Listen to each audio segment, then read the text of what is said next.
Ladies and gentlemen, brothers and sisters, friends, enemies and comrades, I hope you're doing well wherever you are. This is Fabrizio Romano, aka the Kenya Revolutionary. Hey, today in our video, I want us to take a look at what Professor Herman Manyora had to say on Citizen TV earlier today, and I have to give a shout out to Citizen TV for this clip. This is for education purposes only. So let's take a look at the clip, and I will give my opinions after this clip. All right, stay tuned. Is dialogue akin to blackmail, like what I think we need to put the record straight. You can see when I say these fellows are young and hardliners and they don't understand many things. And naive. When I gave examples of what he's calling frail leaders, yeah, he then quickly jumps to say that those ones have command. But this country is Raila. What do you mean? Even if the election was let him finish. Whether the elections were free or fair, you look at the map when you were following, Kenya was blue. Blue? Yeah. How many members of parliament does ODM have? Okay. Please. You know me, I like being simple in my presentation and truthful so that we don't quarrel. You saw the map we were all following. Apart from Mount Kenya and parts of Rift Valley, actually it's not even the whole of Rift Valley, the rest of the country was blue. But where are a those man, leaders? Listen, let him finish. A man of that caliber, and from 2007, Raila has commanded the entire country in elections. And one of the reasons why I'm saying these young people can also mess the car. Look at the analogy they are giving of a child locking the mother. Look at how naive that can be. I want to help young people in this country to understand Raila is a statesman and he has sacrificed. Statesman? In the year 2007, it is generally agreed, and none other than the president put up a fight to confirm Raila's victory in 2007. Even the foreigners we invited, including Justice Kriegler, everybody agreed Raila won that election. For a man to win an election and sacrifice it in the interest of country, and the people proceed to talk about that manner in which this kind of people talk about Raila, God must save this country. You have your victory. There are people pushing you to be sworn in. The constitution hadn't been changed. Raila was to be sworn in by a judge, and the judges were available to do it, but he put country first and allowed to share his power with Kibaki as an inferior partner. A man like that, in the year 2017, none other than the Supreme Court said that election had been stolen. And Raila maintained peace against hardliners. And when he saw where the country was going, because we were about to lose our country, he went into a handshake with Uhuru Kenyatta. Now, I look at people who are in power today, including my son here, and I wonder, are they pretending or they are using their entire mental faculty? I would be very worried if those in power today are rubbishing the handshake from reason, because then their mental faculties will have a problem, a challenge. Because maybe there will be no country today for Ruto to be president if Uhuru and Raila didn't engage. I want to inform Kenyans. Okay, we just watched the clip, and I want to talk really slowly so you can actually hear what I have to say. Here's what bothers me with Herman Manyora. I honestly believe Herman Manyora is a smart guy. He's not stupid. He's not a professor by accident. But you cannot be serious. You cannot be serious, Herman Manyora. The only conclusion I can come to after listening to you is that you're obviously being paid by the Azimio faction. Now, according to Herman Manyora, if you listen to the whole segment, they were going back and forth between him and the other gentleman, the guy who was a Kenya Kwanza guy.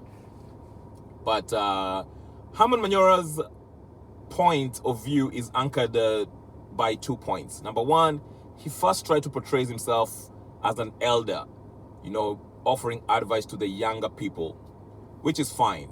It's not anybody's fault that you are older. That's just nature. We all get old, and some of us are wiser when we get older, and some of us are not so wise when we get older. So that whole point where he gave an example of the U.S. President Joe Biden, the Malaysian president, the one that was 90 years who helped the Malaysian economy. He even gave example using Ayatollah Khomeini.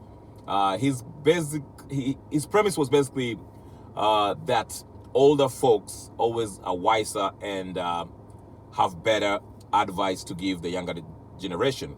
So he was basically portraying himself as the older guy, offering a more sober view to the much younger Kenya Kwanza guy.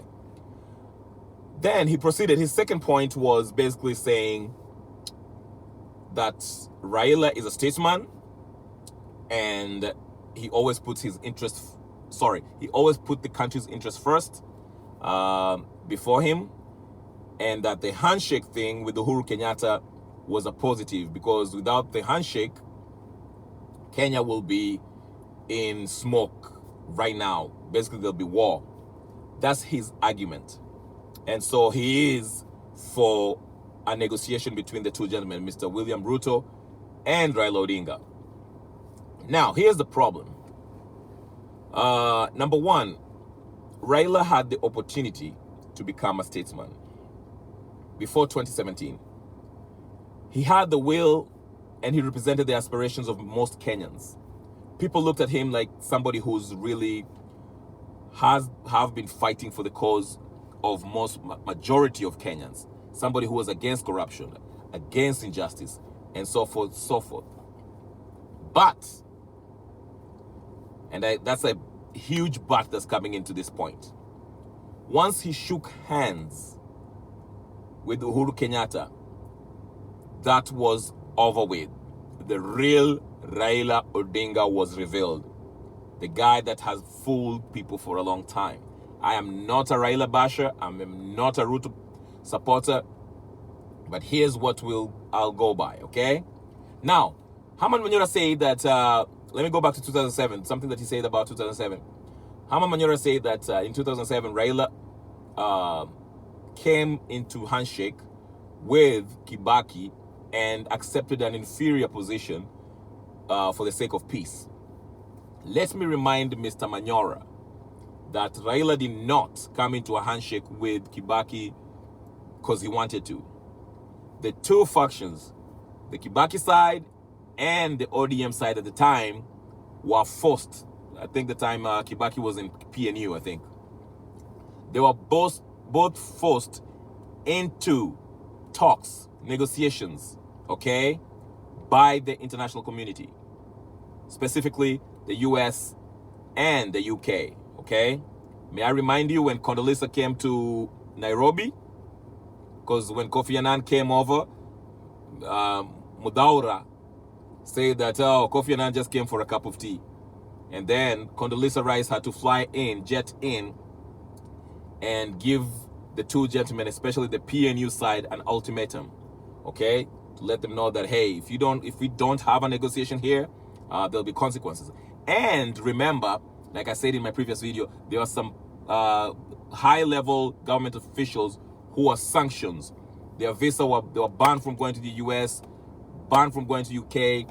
Their sons and daughters, including Martha Karua's son at the time, who was going to school in the US, was deported back to Kenya, and his visa was banned, was basically, denied entry back to US.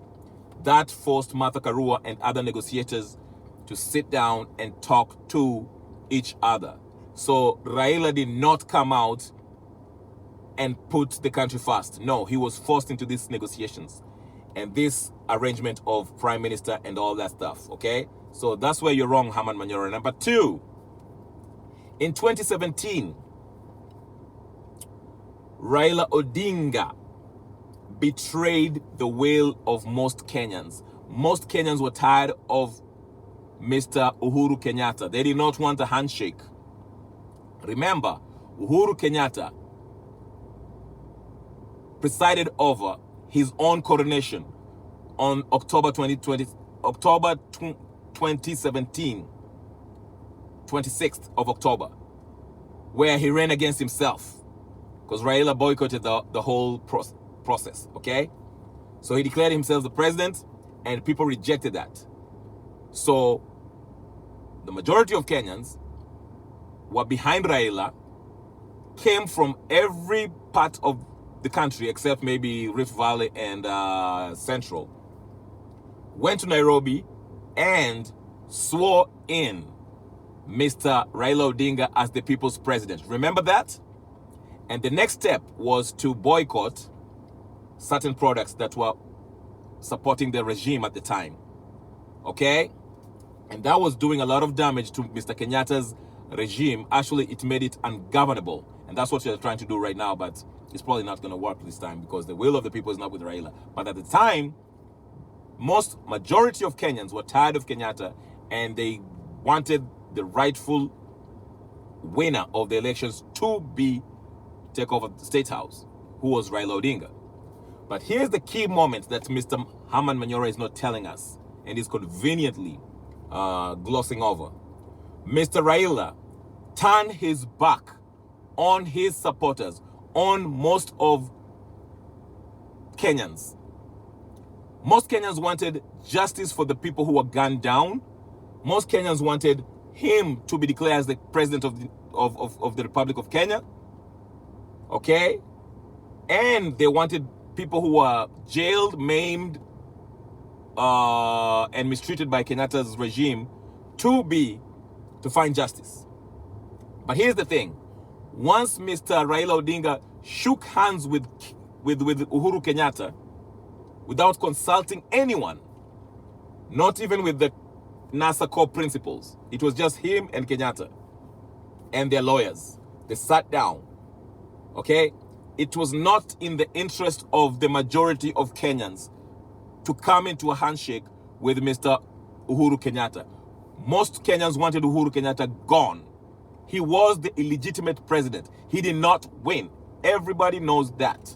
So for Raila to go and shake hands with Uhuru, it was the great betrayal, which illustrated clearly that Mr. Raila did not put the country's interests first. He put his own personal interest first. And I'll prove this because after that, after the handshake, Raila stopped talking about Baby Pendo, Msando, and Baby Mora, among others.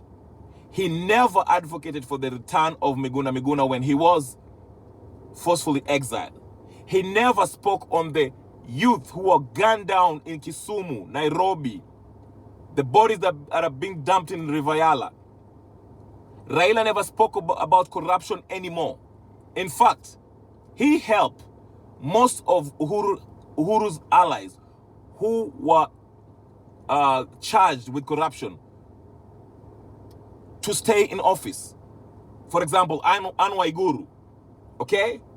So Raila joined hands with the very person who was